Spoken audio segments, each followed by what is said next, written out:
Hi everyone, welcome back to my channel. If you're new here, I'm Courtney Ryan, and today we're reacting to a TikTok.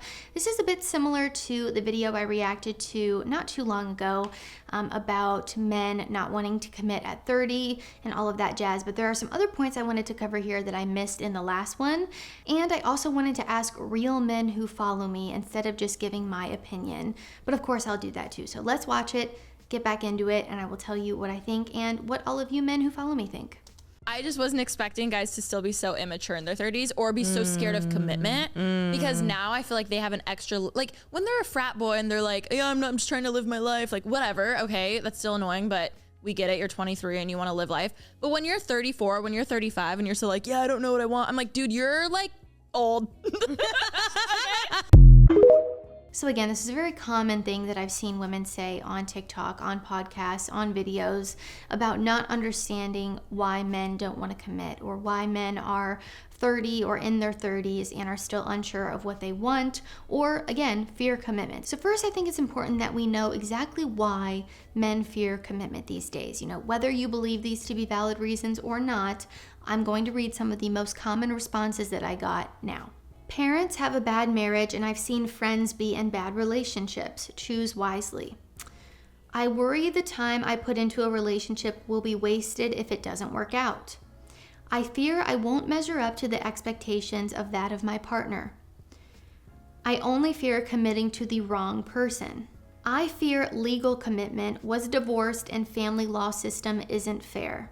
I don't fear commitment. I fear she will change her mind or find someone better. The only thing I fear about commitment is committing to the wrong person.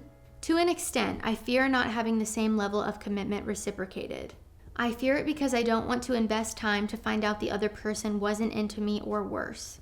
Not commitment, but more so fear of wasting time, doing things right, and the other person leaves. I don't want a marriage to resemble the flaws that are in my parents' marriage.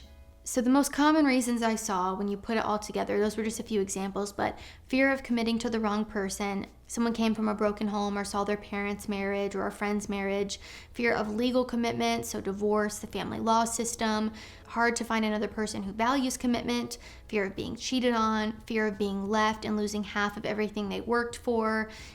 Some people said the challenge is finding someone worth committing to, but there were also many men who answered my question and said that they don't fear commitment and have the desire more than anything to be with someone long-term and get married, but they're having trouble finding that. But really, the reason I wanted to ask men who follow me specifically is because I can get up here as a woman and say my opinion, and you know, I have a little bit of insight because of the interactions I've had from all of you, conversations that I've had. I think I see a little bit more of a male point of view than most women typically do because I interact with so many of you, right? You know, I'm exposed to it maybe more than the average woman is. But I really wanted to get responses that were straight from the source, straight from you guys, just to share, because I think a lot of people, a lot of women specifically, let's not say people, let's say women, when they hear that men are scared of commitment or they don't know what they want, I think a lot of women, their minds instantly go to, oh, well, he's just an F-boy and he wants to sleep around with all these women, or he just wants to have all these options and keep his options open and be a 40-year-old, you know, marrying a 21-year-old. And of course, we can't deny there are men who want that, but it's not the majority, and most people want a long-term committed relationship. They want a companion, they want a partner, they want to get married, and there are valid reasons, in my opinion, why people fear commitment these days. I think there are a lot of things that have caused this. Social media, this idea that there's always someone better, the grass is always greener, the divorce rates being so high, infidelity. I mean, there are a lot of reasons that are pretty valid why someone would fear commitment. So I completely see the negatives. I understand the hesitation. I understand why someone would have a fear of commitment. And I just think it's important to acknowledge that and really to listen to people, right? I also want to talk about dating for men in their 20s versus their 30s. So I also asked men on my Instagram if their dating experiences changed in their 30s compared to their 20s. So I would like to share some of those responses as well. This first one here says, yes, it's much easier to attract women in our 30s since it comes naturally versus us seeking it. Better in my 30s, but it couldn't be much worse.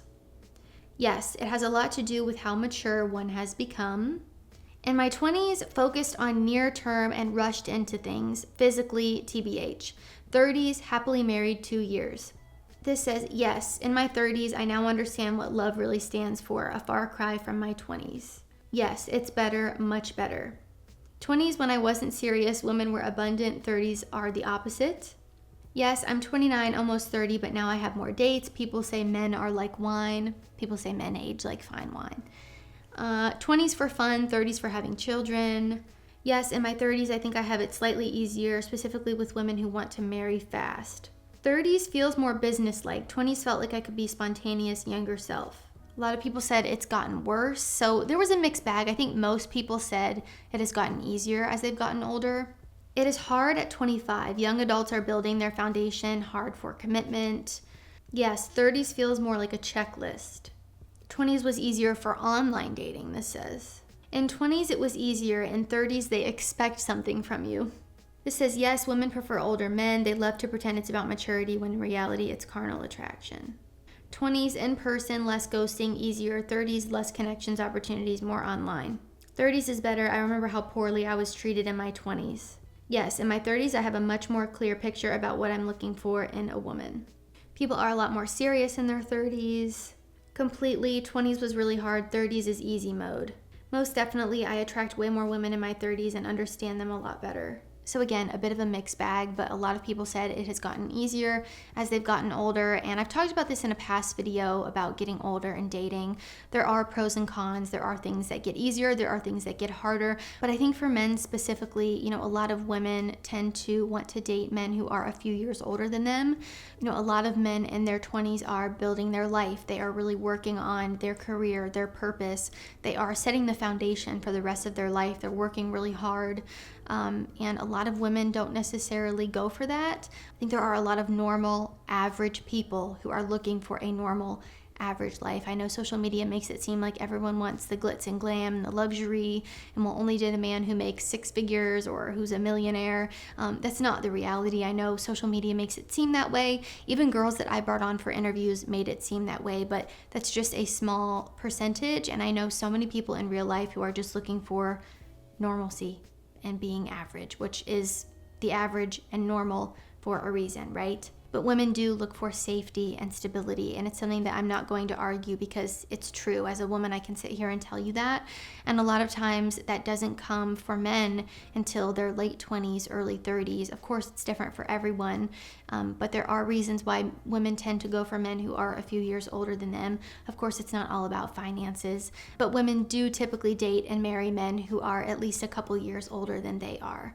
I'm not saying it's going to be a huge age gap. I've done videos about that as well. It's normally like 2 to 3 years older, which is not crazy. But if you're a woman who is 28, you might be dating a man who is 31 or 32. And that's a very normal thing. And also the age of marriage is getting delayed. As I mentioned in the video that I did recently about this topic, it used to be 28 for women and 30 for men. And now it's 30 for women and 32 for men. And that's just within like a 10-year period. So imagine how it's going to continue to change. As women are prioritizing their careers and themselves in their 20s, marriage and family and a life with men is getting pushed back. That's just the natural thing that's happening. But my point here, and the reason why I wanted to share real responses, is that in order to come to a solution or to really understand something, I think we sometimes have to put ourselves in someone else's shoes and really just listen and have conversations instead of assuming. Ask someone why they feel that way and be open to listening instead of shutting them down or chalking it up to the fact that men are just immature and want to sleep with a bunch of people. Now, does this mean that we always need to agree with everything someone says or think every reason or excuse given is valid? No, but I think we'd get much farther in solving some of these dating problems if men and women would listen to each other and be kind instead of being hateful and bitter. And that goes for both men and women. There are reasons why people feel the way that they do because of their own lived experience. And while it's not always, justified or right, I think making people feel heard and seen and valued and listening could really get us so far in this dating crisis that we are in today. But my point of this video was to listen to the other side, to actually hear the reasons why, You know, women will get on podcasts and ask these questions and say they don't understand it, but then when men tell them, they shut it down or they get upset and defensive. And I think it's important, again, as I mentioned, to listen, because there are reasons, and I think there are also solutions to these reasons that could be resolved if we would all just listen to each other and be a little bit more kind to each other. So that is all I have for this video. If you liked it or found it helpful, be sure to give it a thumbs up and subscribe to my channel to be in the loop for when I release new content. Let me know what you think down in the comments. I would love to hear your experiences and perspectives and opinions on this topic specifically. If you're willing and open to share reasons why you fear or don't fear commitment, or maybe there's a better word I could have used there, let me know down in the comments. If you haven't already, be sure to follow me over on Instagram at Courtney Christine Ryan. I love connecting with all of you guys over on there as well. As always, thank you all so much for watching, and I will see you all next time.